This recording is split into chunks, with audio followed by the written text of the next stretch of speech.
একজন কৃষক তার গম ক্ষেত পাহারা দিচ্ছিলেন। এমন সময় তিনি দেখেন কয়েকটি গরু এসে তার গম ক্ষেত নষ্ট করছে। তখন সেই কৃষক ওই গরুগুলোর মধ্য থেকে মাত্র একটি গরুকে লাঠি দিয়ে আঘাত করেন। কি অবাক করা কাণ্ড!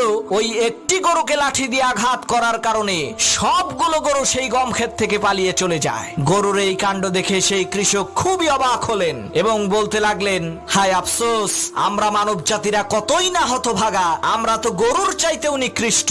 আরে গরু তো বোঝে যে আমার এক ভাইকে কৃষক লাঠি দিয়ে আঘাত করেছে, এর পরের আঘাতটা আমার পিঠে পড়বে, তাই এখনই আমাকে পালাতে হবে। কিন্তু আমরা মানুষ হয়ে তা বুঝতে পারি না। আমাদের সামনেই আল্লাহ তাআলা তার নাফরমান জালেম বান্দাকে গজব দিয়ে ধ্বংস করেন, কিন্তু আমরা মানুষেরা ইতিহাস থেকে শিক্ষা নিয়ে জুলুম অত্যাচার বন্ধ না করে আবার জুলুম করা শুরু করে দেই। আমরা ভুলে যাই যে আসমান থেকে এর পরের বার যেই গজবটা আসবে ওইটা আমার উপরে এসে পড়বে।